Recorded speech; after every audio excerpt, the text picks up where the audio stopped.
بسم الله الرحمن الرحيم الحمد لله رب العالمين وصلى الله على سيدنا محمد أشرف الأنبياء والمرسلين وعلى آله الطيبين الطاهرين وصحابته الأكرمين وتابعين لهم بإحسان إلى يوم الدين وعلينا معهم وفيهم برحمتك يا أرحم الراحمين.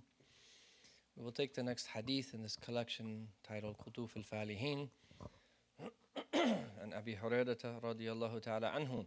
قال رسول الله صلى الله عليه وآله وسلم من حسن إسلام المرء تركه ما لا يعنيه. This translates as, part of the excellence of a person's Islam is his leaving alone what does not concern him. This is a hadith narrated by Imam al-Tirmidhi.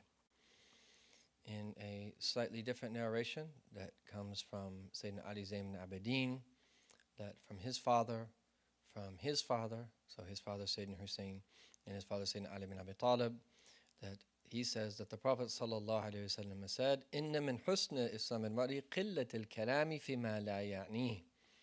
Indeed, from part of the excellence of a person's Islam is for him to not speak often, only speaking a little, that about that which does not concern him. This narration is in the collection of Imam Ahmad.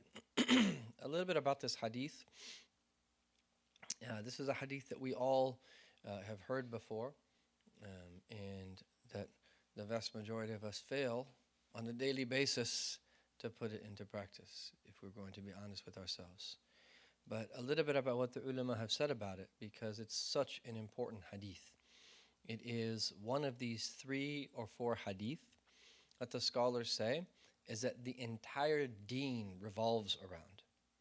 And so that Imam al-Nawawi mentions in his commentary on Sahih Muslim that he mentions 3 hadith. And he says about these hadith is that they are the 3 hadith that the scholars have said is that the deen itself, al-Islam yuduru alayh, Islam that yuduru alayha literally revolves around them. The first is al-halalu bayyinun wal-haramu bayyin. What is permissible is clear and what is impermissible is clear. وَبَيْنُهُمَا أُمُورٌ مُشْتَبِهَاتٍ. In between the two are doubtful matters. لَا يَعْلُمُهُنَّ كَثِيرٌ مِنَ النَّاسِ. That the vast majority of people don't know them, to the end of the hadith. And so this hadith, al-halal bayin wal-haram bayin, is the first. The second is the hadith, إِنَّمَا الْأَعْمَالُ بِالنِّيَّاتِ, the famous hadith about the intention. And then, مِنْ حُسْنِ إِسْلَامِ الْمَرْءِ تَرْكُهُ مَا لَا يَعْنِيهِ. So according to Imam al-Nawawi, the entire deen and all of the details of all of the other hadith that revolve around these 3 meanings. That's significant, if you really think about that. And then, excuse me, Imam Abu Dawood al-Sikhtiyani, is that he said that there's 4. So this is why some scholars say it's 1/3 of the deen, and other scholars say it's 1/4. And so the scholars that say that there are 4 hadith include those 3 that were already mentioned, and then they add to it, لا يؤمن أحدكم حتى يحب لأخيه ما يحب لنفسه. None of you truly believe until he loves that for his brother that which he loves for his own self. So when scholars say that the entire deen revolves around these 4 hadith, it tells us a little bit of something about our deen. This is the essence of what it's all about. There's this idea of having clarity about the halal and the haram, the intention, and then not preoccupying ourselves with things that do not benefit us, that do not concern us. So many of the details of the deen fall under one of these 3 or these 4 hadith, and that the 4th hadith that we just mentioned by Imam Dawood, that qila, there's an opinion that instead of that one they include the hadith, izhad fi dunya yuhibbukallah, that detach yourself from this world and Allah will love you. Wazhad bima fi aydin nas yuhibbaka nas, and detach yourself from what is in the hands of people and people will love you. There's something about that people that want what's in other people's hands is that they're not usually liked. And that when you detach your heart from what's in the hands of other people, is that oftentimes Allah Ta'ala places love in the hearts of people for you.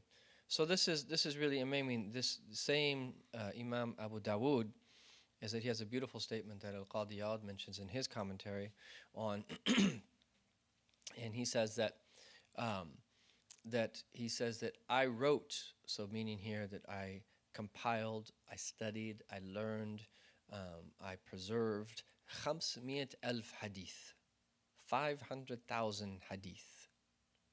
Now, when the scholars mention numbers like this, because we also that have a statement of Imam al-Bukhari, is that he compiled his Sahih al-Bukhari from 300,000 hadith, and some of them say up to even that 600,000.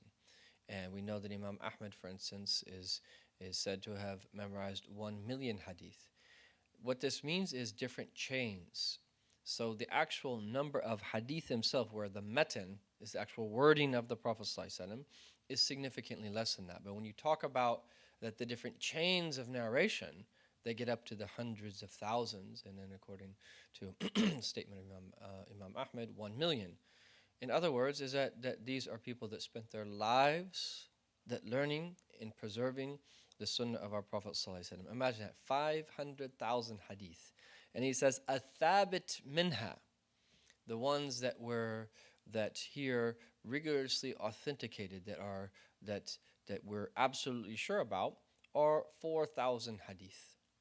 Okay, and so that the various ahadith have different that levels of strength and weakness, and that's a whole topic in and of itself. But it is also important to note that the conditions of the scholars were extremely stringent. They had very strict conditions about what they would accept and what they would not accept. And as I've heard our teachers say, is that even weak hadith, that when we look at it from a historical standpoint, much of what we accept in a Western sense of as history is significantly that weaker than what we actually would call a weak hadith. So a weak hadith is weak in relation to that a hasan or a sahih hadith. And this is why the scholars say is that if you say that a hadith is sahih, and you can translate it in different ways, but I like the idea of rigorously authenticated. It's rigorously authenticated. Is that, can you have absolute certainty that the Prophet said that, or is it just an extremely high degree of probability? There's a difference of opinion, but some of them say, no, you can have certainty that the Prophet, yaqeen, that the Prophet said it, sallallahu alaihi wasallam. What a blessing. What a blessing. And if we really think about the ilm al-rijal, the science of narrators, and that it was a whole science that developed to ascertain, were they upright, were they not, and can we accept hadith from them or not? Did they forge hadith or did they not? The whole science, that there's nothing like it in human history. That is something unique to the degree that it was done by Muslims to preserve it in this way. Lest we forget that one of the three great blessings of this deen is the preservation of isnad, having a chain of narration back to the Prophet ﷺ, and the other two are i'rab and ansab. I'rab is grammar, and ansab is lineage. So anyhow, this is a very, very important hadith, and it goes into so many different areas of knowledge. And we'll be focusing in the remaining part of speaking about it on that how it really relates to you and I and the spiritual path. Because this is what's really, really important, is that you and I that put this into practice. Because if we would just take this hadith and really think deeply how it relates to our life, specifically our individual life, and we think about the things that we do, and what percentage of the things do we do that are they really from what our Prophet ﷺ that encouraged us to abandon and to leave and to that not get into, that we will then realize that how we are oftentimes making ourselves susceptible to that the insinuations of the shaitan are being pulled into what is displeasing to Allah Jalla Jalalu. So let's just take a bit of a closer look at this hadith. Min husni Islam al-mar'i. Okay, al-mar'a here is a person. A person. And the word husn means that the excellence of something, the good part of something. And then we have this word Islam. So we could speak about Islam as the religion, the deen of Islam, which includes all of the other different breakdowns of how we explain our deen. Or we could speak about Islam in the very specific sense, differentiating it from Iman and Ihsan. So both are correct. We could talk about Islam as the deen, or we could talk about Islam, Iman, and Ihsan. And usually that's where we start, even though when you talk about faith, faith is where it all begins, and then it leads to outward deeds, and then that you, after that, reach a level of Ihsan. But for many people, there is an element of faith, but oftentimes that it's just their willingness to submit outwardly that leads them to have a higher degree of faith. Now, it really is important to note that, and this seems obvious, but sometimes we don't understand this correctly. All of those three are actually interrelated. So, there is no Islam without Iman, right? Because if you don't have belief at all, that if you are outwardly submitting, what good really is it if you're bereft of actual belief? So belief is where it really all begins. And the first pillar of Islam is to Ashhadu an la ilaha illallah wa ashhadu anna Muhammadur Rasulullah. But at the same time, is that your Iman is not complete until that you actually follow up with Islam in submitting outwardly. So this is one way of breaking this down. And by submitting outwardly, it actually strengthens your Iman. The greatest way to strengthen your Iman is to do what Allah Ta'ala is commanded to do. It's actually very easy. Sometimes we wonder, how do I attain strong faith? It's actually very easy. You do what you've been told to do. Every time you pray, every time you prostrate, every time you fast, every time you give zakah, every time you do anything you've been commanded to do, is that the light of faith increases in your heart. It's as simple as that. And if you're persistent in that, your Iman will grow stronger and stronger and stronger. And that the more that we do acts of goodness, is that the greater that you will build your spiritual immune system. In the vast majority of people who end up having trouble with their faith, if you really trace the way that they live, they neglect many things that were they to have done them, it would have been like a shield for them from even some of that intellectual onslaught that they've been exposed to. And I've been convinced for years, and that the older that I get, the more convinced I am of it, is that it really is a spiritual problem at its heart. Yes, knowledge is an important component of it, right? Because the more you're grounded in authentic knowledge, authentic Islamic knowledge, and you have an ability to understand the world around you, is that the stronger your faith will be. But is that usually that knowledge will ward off from you doubt, positively reinforcing your faith is done through things like putting your knowledge into practice, reflecting upon the heavens and the earth, and that pondering the book of Allah Ta'ala and the hadith of our Prophet Sallallahu Alaihi Wasallam. So, but the other dimension of this is ihsan. So you could have Iman and Islam and be deficient in ihsan. But if you keep working on your Iman and that Islam, it will lead to ihsan. And then the more that you live a life of ihsan, the more that your Islam and your Iman will also be reinforced. So the reality is that they all go hand in hand. They're all interrelated. And this is very important for us to think of it as such. So here the Prophet is speaking in the context of Islam. Min husni Islam al-mar'. Part of the excellence of a person's Islam. And for the grammar students, is that what is this min? Is this min al-tab'idiyya or al-bayaniyya? Clarifying that what type of that husn Islam are we talking about? Or are we saying that part of that the excellence of a person's faith as it's been translated here, Islam rather, is his leaving alone that which does not concern him. Anyhow, is that Islam really, we can look at it in two ways. Is that it really relates to submission, but there's an outward dimension of that and there's an inward dimension of that. And the outward dimension of the Islam is that having Islam to the ahkam of the Shari'ah, to the legal rulings. And so, one of the things we absolutely have to understand is that the entire deen is based upon submission. And this is extremely unpopular in the modern world, to talk about submission. Like the vast majority of people, if you talk about submitting to something, that most people, that much of the premise of the modern world is built upon the opposite of that. Doing what you want to do when you want to do it. But we have to understand is that the aql is completely on the opposite side of the spectrum than the hawa. The hawa is volatile. It's fickle. It just, whatever happens, happens. It's the same word for wind. The wind blows through something, the leaf just goes every which way. Right? Whereas the intellect is about restraint. The aql comes from the word iqal, which is that camel hobble. Is that thing that they would put on the camel so that they didn't roam too far, that now some people wear on top of that gotra.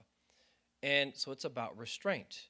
It's about being grounded. It's about being balanced. So they're on opposite sides of the spectrum. And that part of the intellect too is also about submission.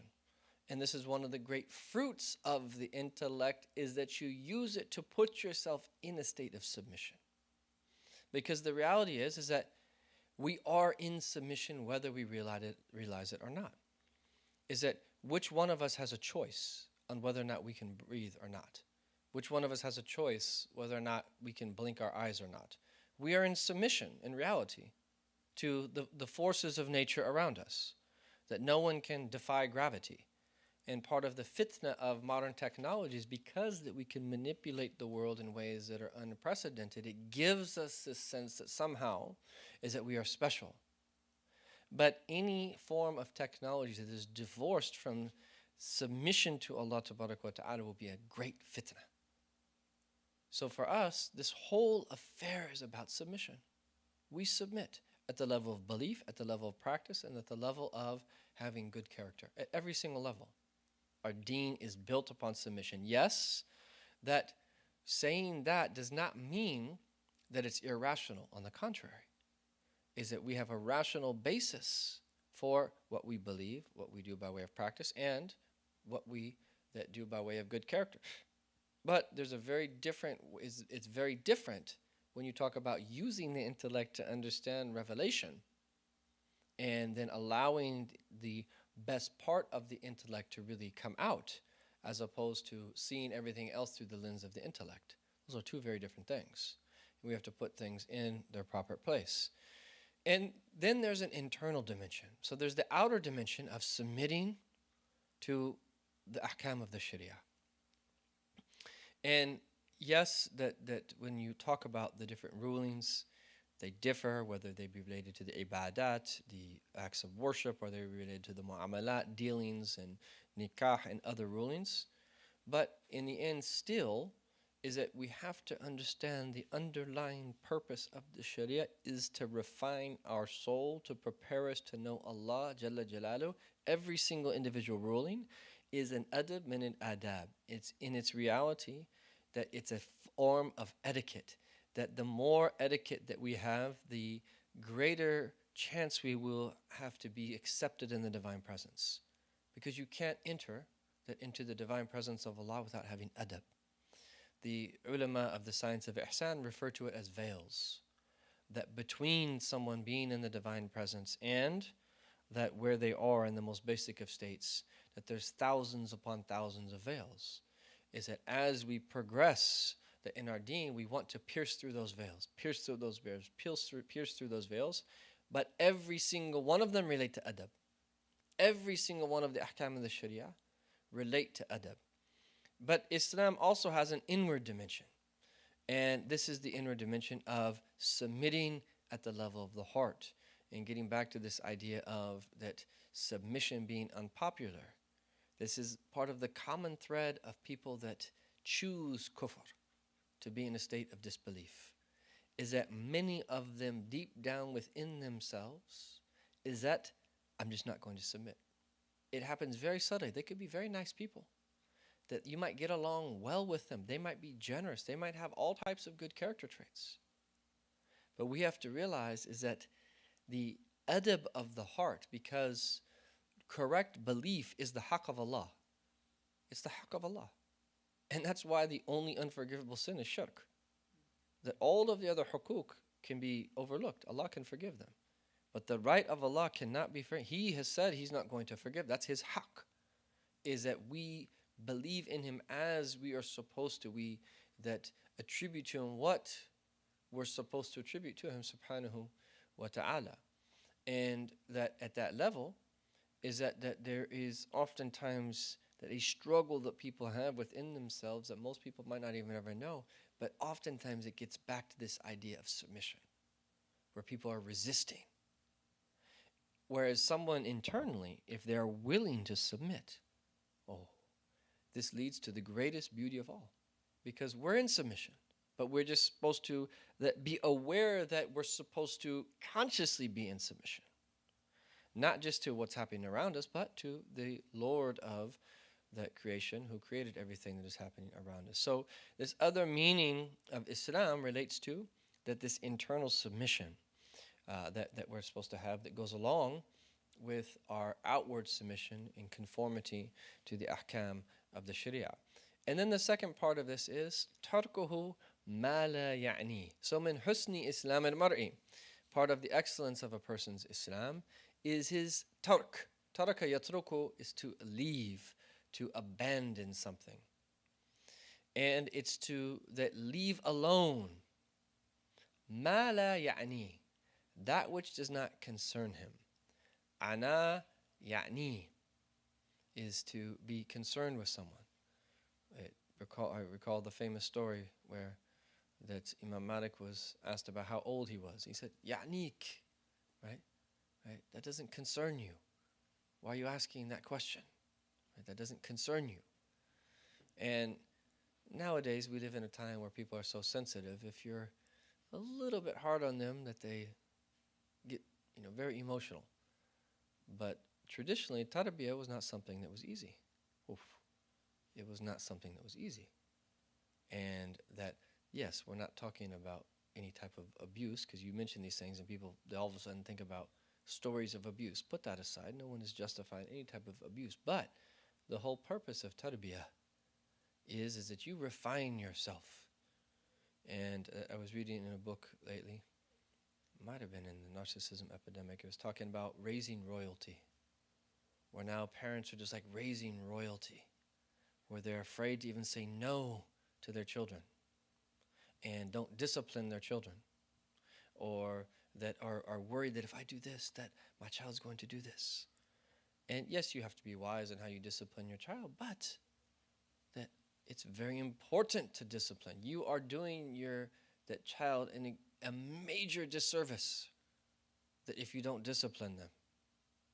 And that in the context of how we got in this conversation of seeking sacred knowledge, if that are places where we come together to learn, people are so sensitive that you can't be even a little bit hard on them, then how are we ever going to improve? That we should all be happy if people point out our faults. Happy. But the vast majority of people get very sensitive if you point out their faults. We should be happy. And Imam al-Ghazali mentions the analogy of the same way that we would be happy if you had a scorpion crawling on your back and it came up your shoulder and someone flicked it off, right? That even if you didn't care for that person too much, that are you going to be like, oh, why'd you touch me, right? No, he just flicked a scorpion off of your shoulder. We should thank him. I actually remember one time we were sitting in Mauritania at night, and one of our nights off, and there was a brother that kind of had his arm out like this, and like quite literally, a scorpion just came in between his arm and his body, right? And then it was actually a regular sight to see scorpions in the desert. Alhamdulillah, I never got stung, but I saw someone get stung, and it's a lot of pain, subhanAllah.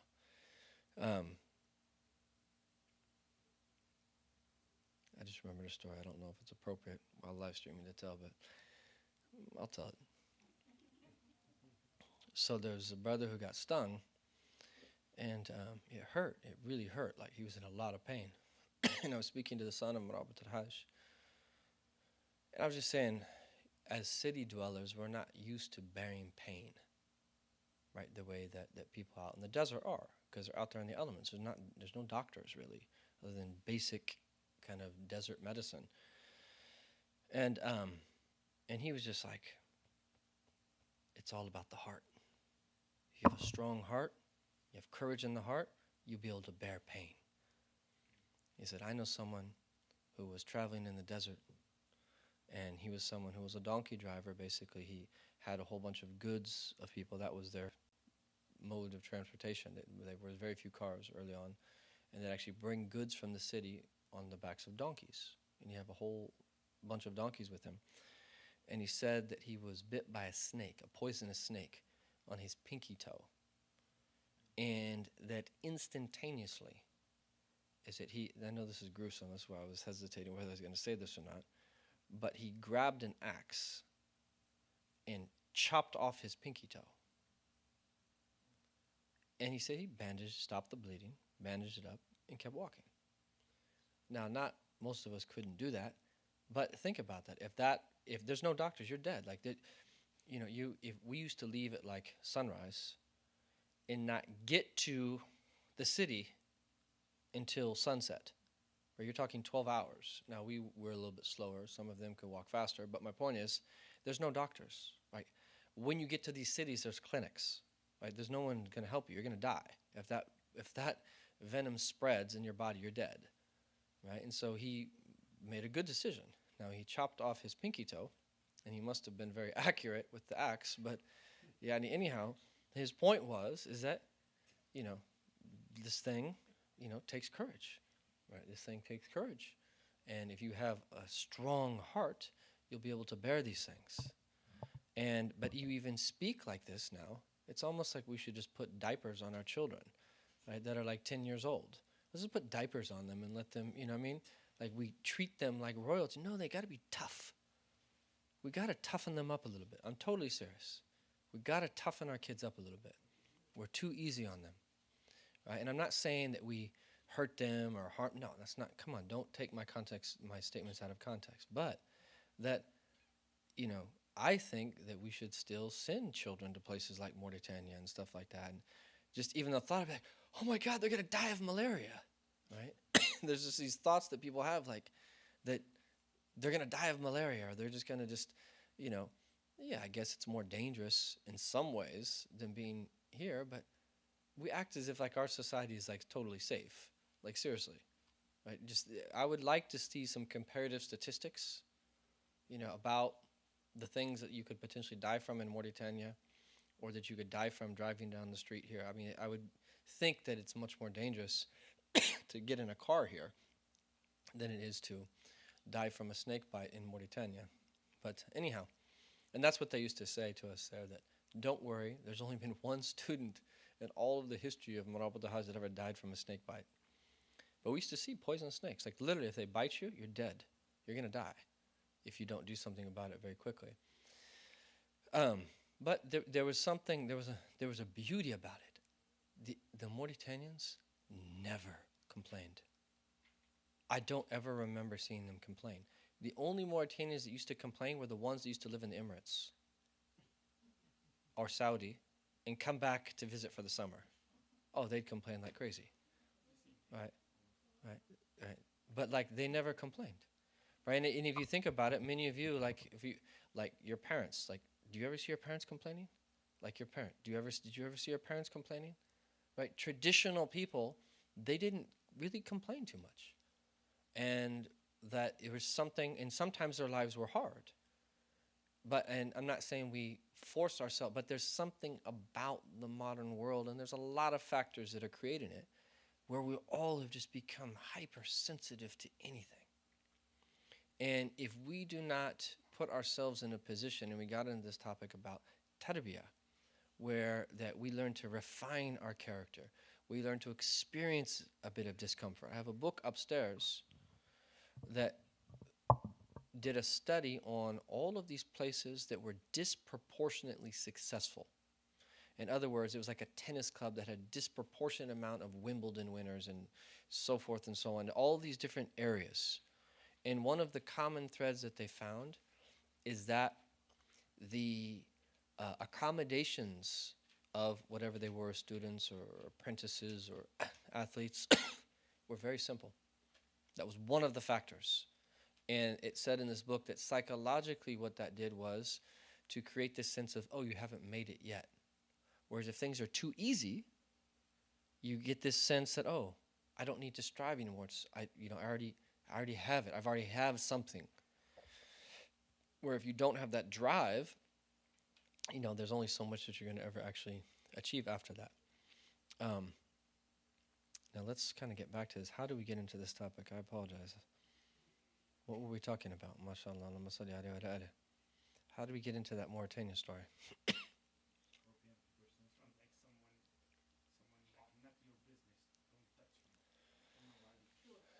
Okay. So tarkuhu ma la ya'ni. So let's look at a little bit here about what this means. And that what actually we can actually think about in the opposite. What actually does concern us? And the main definition that the scholars give for that what does concern us is first and foremost the hereafter. And anything that we need to do now to get there safely and successfully.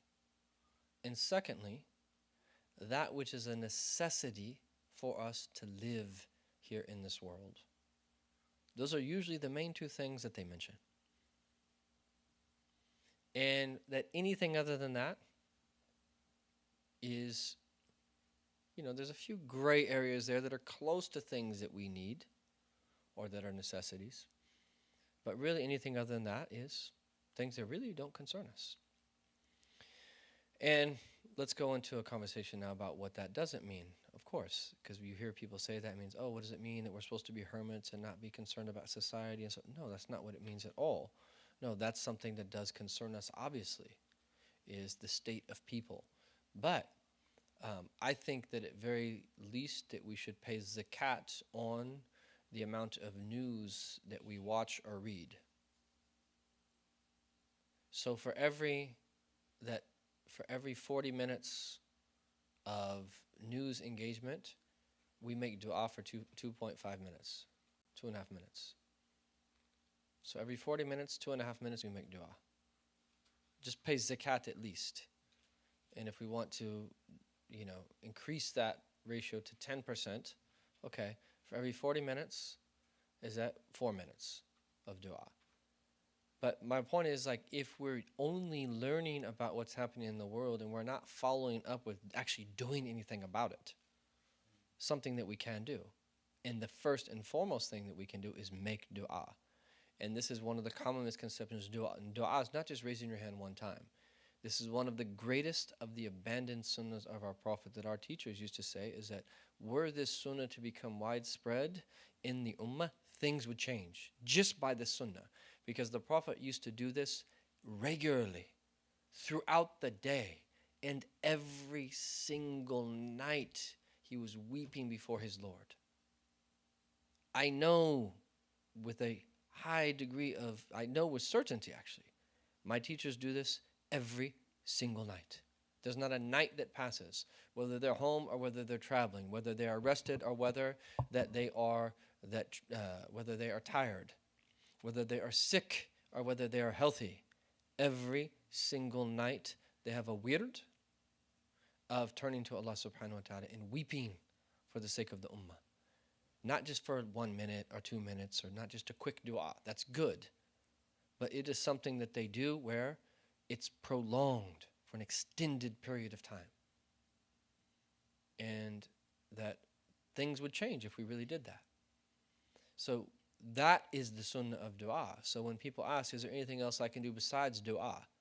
Well, let's do the single most important thing first that almost no one is doing, and then we can talk about the next steps. And yes, there are outwardly very clear things that we can still do that for the condition of people worldwide. but also that we can't neglect the local people as well. And that, so these are all things to consider. And so we absolutely have to have concern for every single human being, Muslim, and that all, that not just even human beings, creatures that Allah subhanahu wa ta'ala has created. But we have to also realize is that we can only do so much. So it's a mistake to that not do what we can do, and it's a mistake to be overwhelmed such that we end up not doing anything or becoming burned out because we don't focus on what it is that we can do. Anyhow, is that leaving that which doesn't concern us. This relates to speech, it relates to action, it relates to what we look at, and it relates to what we think about. It relates to what we say, of course. There's actually a hadith that our Prophet ﷺ said, and it's interesting, it's on the authority of Abu Dhar. Man hasaba kalamahu min amalihi. Whoever considers that the words that he says from his actions, قَلَّ كَلَامُهُ إِلَّا فِي مَا يَعْنِيهِ, is that his words will be few and he will only speak about that which concerns him. And there's no doubt, our kalam is from our a'mal. The things that we say is, what we say is, the things we say are from our deeds. And so, first and foremost, what do we say? That just, if you just, again, that one hadith, that فَلْيُقُلْ خَيْرًا أَوْ لِيَصْمُتْ, whoever believes in Allah on the last day, let him say good or remain silent. Khalas, just remain silent. Think about, and I'm not making any claims, I'm the worst of everyone here. Think about the things that we talk about. Like, what use is it? And that worse yet, we end up harming people and pushing people away. SubhanAllah. That think about, if we really would sit and think about all of the things we talk about during the day, how many of those things really concern us? And then in relation to what it is that we do, that we should, now this doesn't mean that we don't take vacations, that we don't take time off, and that we don't relax and things like that. Of course you do, but is that our teacher gave a beautiful principle. He said you have to be gentle in your seriousness, in serious in your gentleness.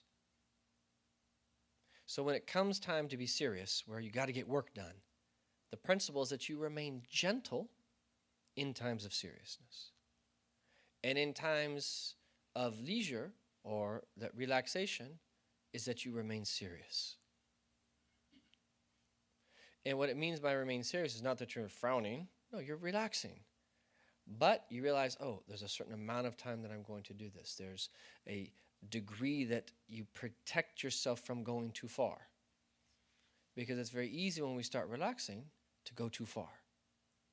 And I used to always remember this, the irony is that this when we were in school, subhanAllah, in Yemen, Ya Latif, every moment of your day is regimented.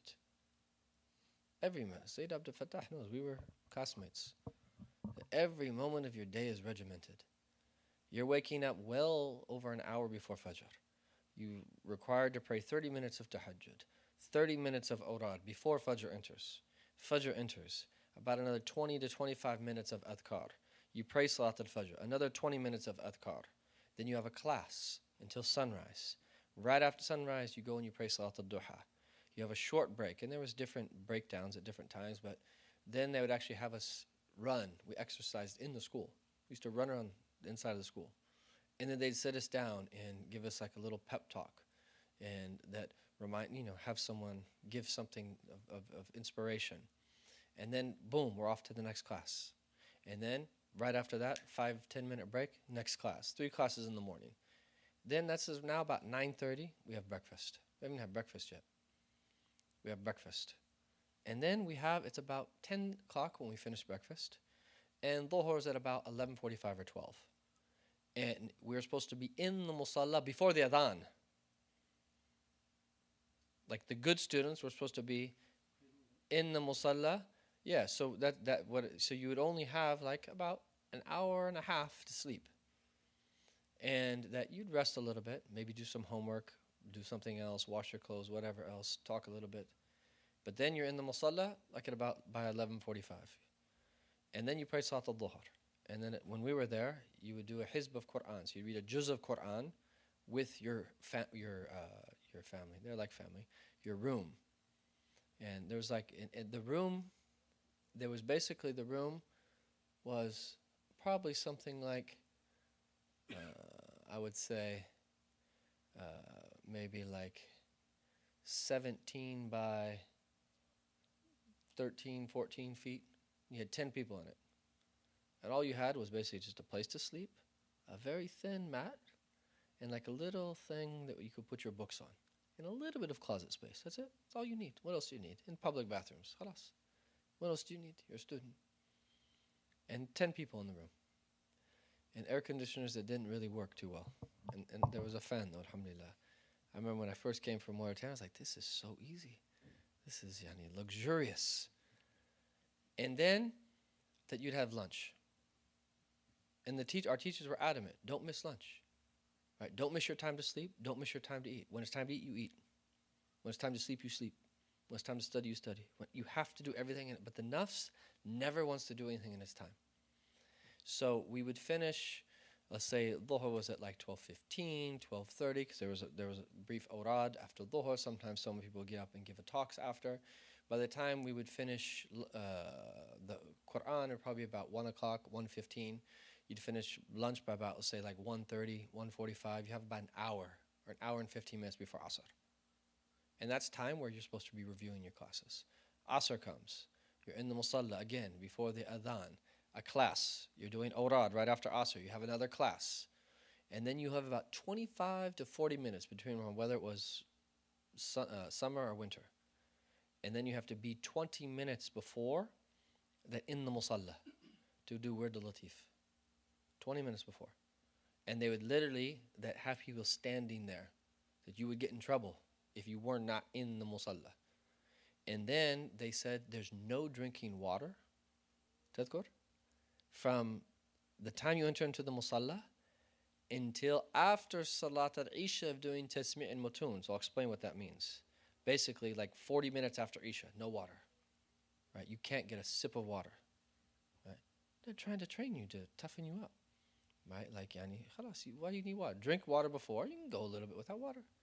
Right? Nowadays, we keep our waters next to us and just drink all day long and so forth. And, okay, water is good for you. But, so we would do the Wird al-Latif. We do the istighfar. Pray Salat al-Maghrib. We have a class of fiqh. We do fiqh twice a day. Between Maghrib and Isha. The adhan of Isha immediately from the class of fiqh, the ratib of Imam al-Haddad. And that goes on for about 15 minutes. We pray Salat al-Isha. Immediately after Salat al-Isha, tasmi' and mutun. Whatever it is that you're supposed to be memorizing, you spend 20 minutes that recalling to someone who's checking to make sure you've done what you're supposed to be memorizing. And then right after that, you have dinner. Dinner lasts for about 30 minutes, and then you have to be back in the musalla for a mandatory review session for about another hour and a half. And then about 10:45, 10:30, 10:45, you're done for the day. And wise students went right to sleep. But your nafs at this point is done. So it's free. It wants to just relax. But if you relax too much, you don't get to bed till 11:30, you're getting up at like 2:45, 3 o'clock in the morning. Like, you're going to be really tired the next day. So even if you went right to sleep, usually the max that you're going to get is about 4.5 hours of sleep. But the amazing thing was, you could do it. There was some barakah. The food, it's like the same food day in and day out.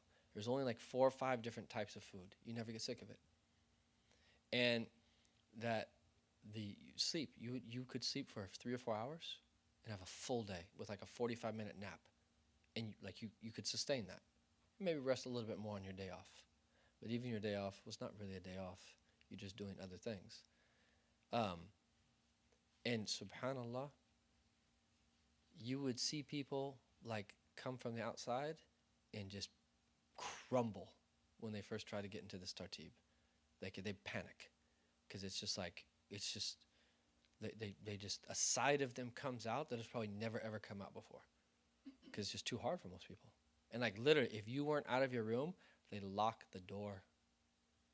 They lock the gate. You can't get out. And they punish you, and they just make you stay there, right, until near Fajr time. Then they let you out, right? We was between our family once a week. I was seeing my dad and my mom. Yeah, you could not leave Daughter Mustafa. In his house, Sayyid Abdul Fattah's house, was literally like, here's Daughter Mustafa, the corner plot, like right next to it. Like his house was, because we used to go over to his house for his father, may Allah preserve him. He used to invite us over for iftar sometimes during Ramadan. Like not, like right near he says once a week he'd go visit his family. You couldn't leave without permit. You had to get permission to leave. And then you have to come right back. Huh? There's no way to get out, yeah. But the point is that like, this was good. Those were the best days, honestly, in my entire life, ever. Those were the best days of my entire life, ever, were those days. I would not replace them for anything in the world, ever. And I wish that I could have spent 5 times the amount of time I spent there. They were the best days ever. Ever. And, subhanAllah, right?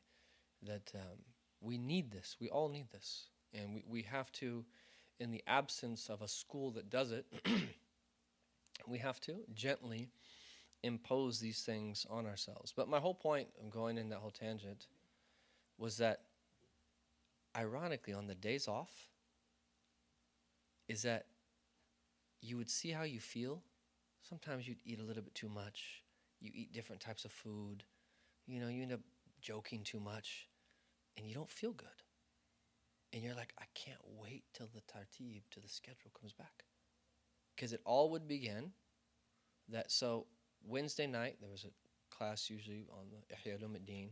That's like our only night off. And we have a class, which is the Ihya al-Din, which is a great class to have.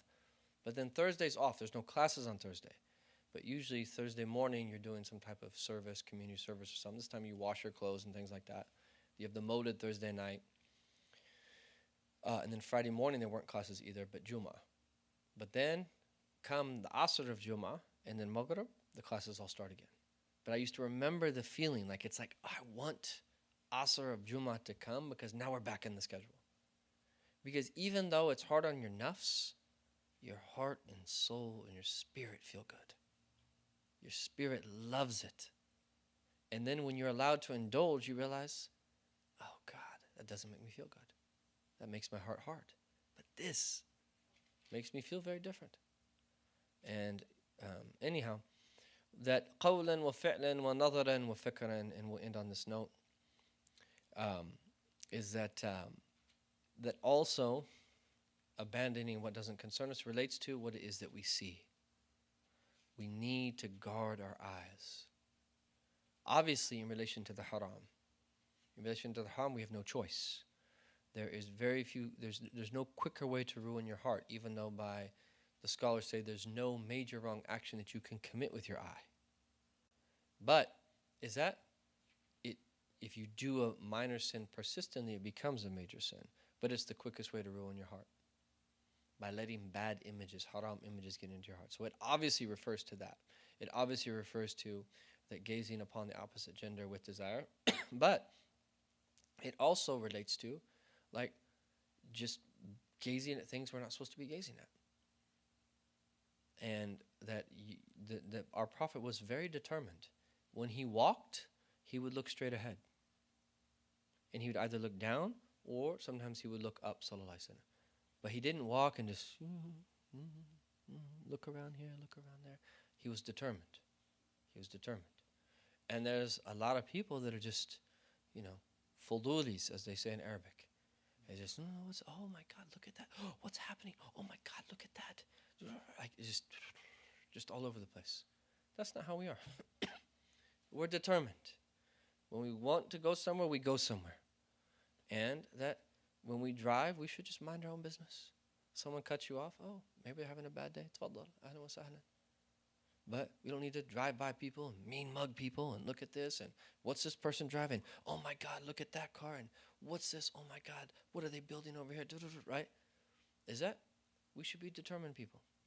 If there's something that we need to look for, we look. But otherwise, is that we save ourselves unnecessary sensory overload.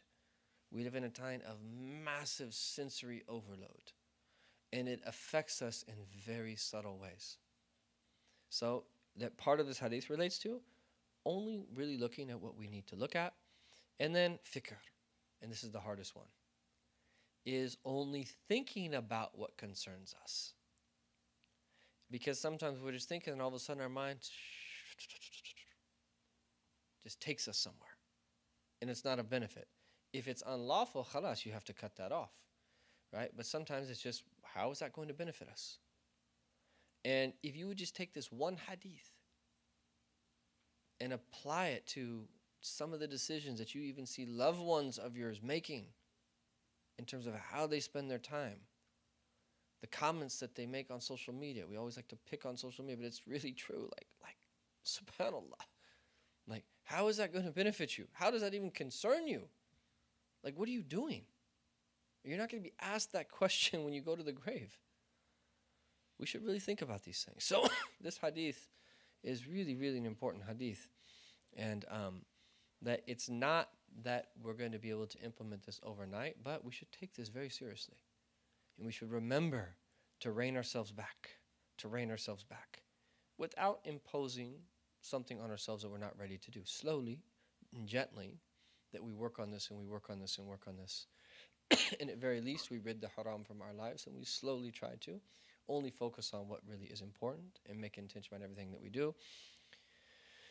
Al-Hasan al-Basri said, "Min alamati i'radillahi ta'ala al-'abdi an yaj'ala shughlahu fi ma la ya'ni."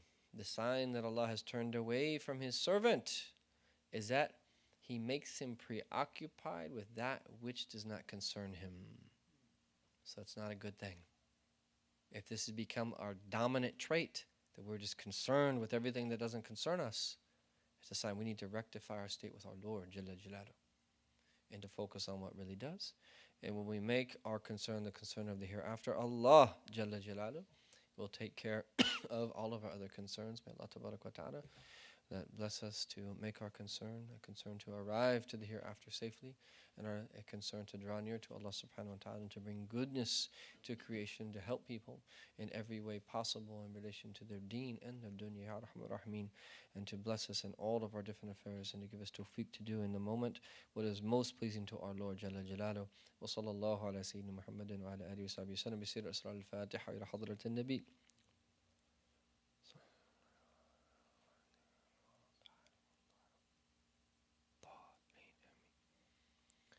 Supposed to get to the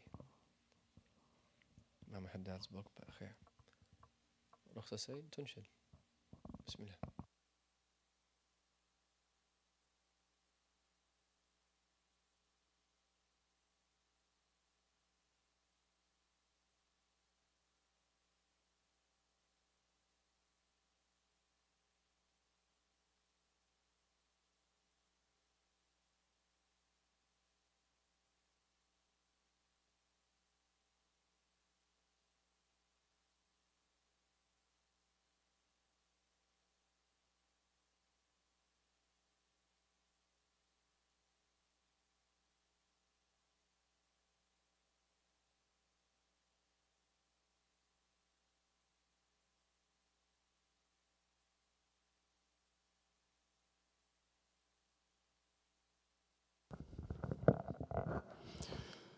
اللهم صل وسلم على سيدنا محمد وعلى آل سيدنا محمد.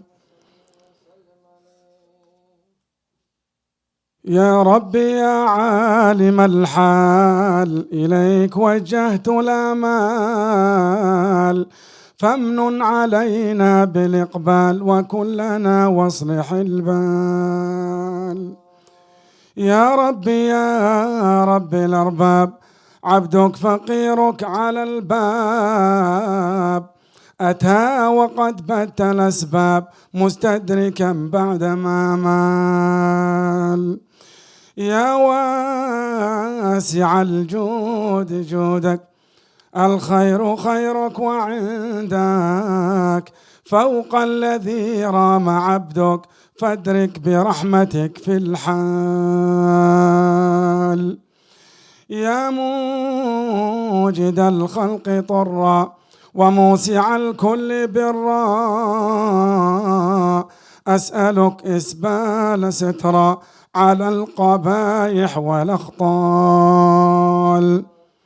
يا من يرى سر قلبي، حسبي اطلاعك حسبي، فامحو بعفوك ذنبي واصلح قصودي والأعمال.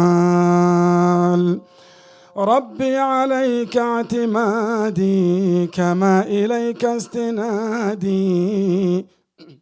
صدقا وأقصى مرادي رضاؤك الدائم الحال.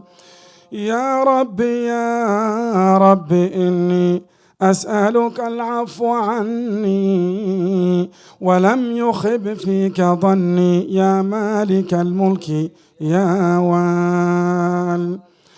أشكو إليك وأبكي من شوم ظلمي وإفكي،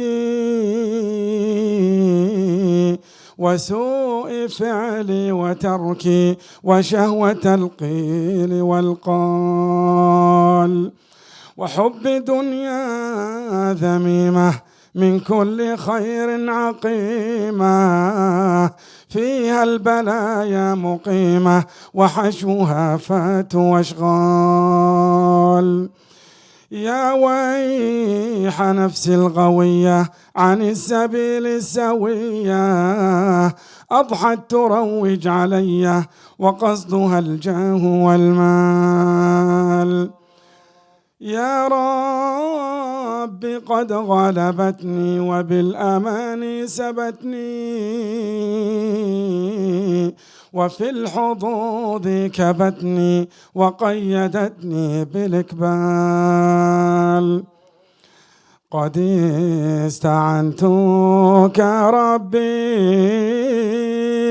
على مداواة قلبي،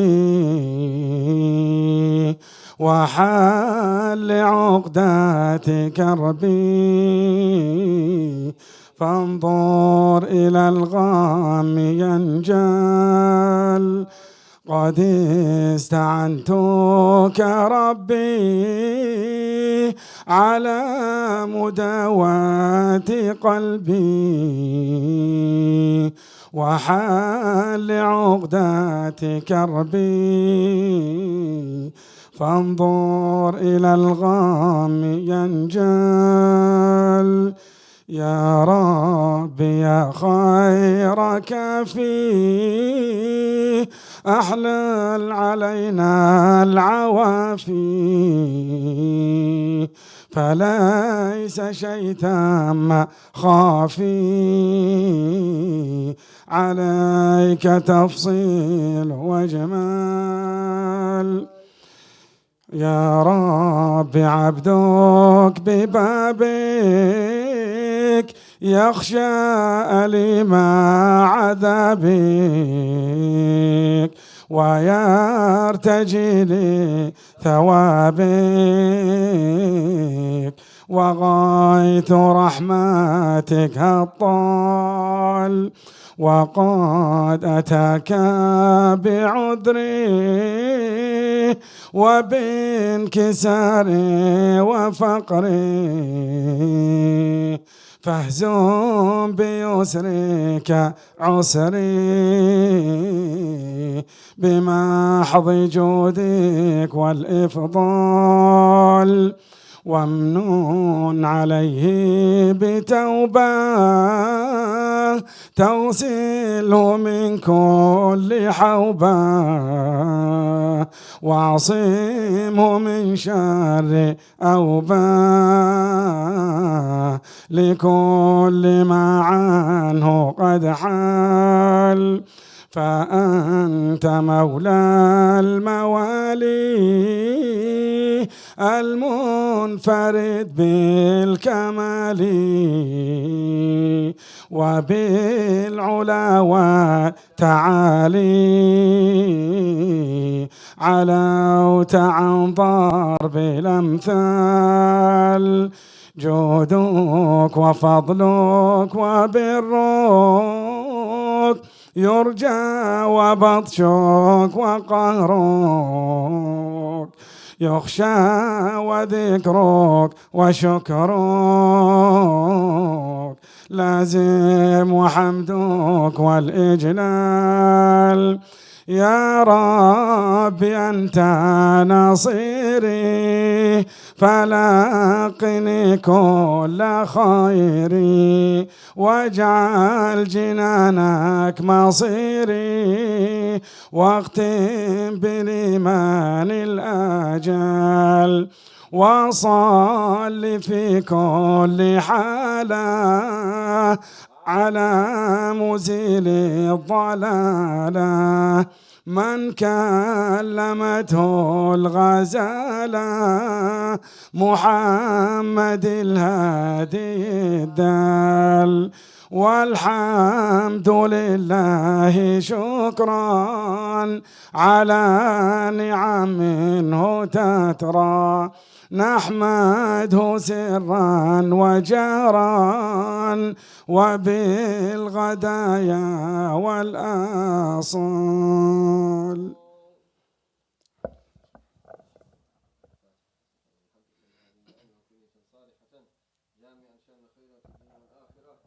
على هذه النية علمنا مشايخنا في خير وعافية، وإلى حضرة النبي اللهم صل وسلم عليه.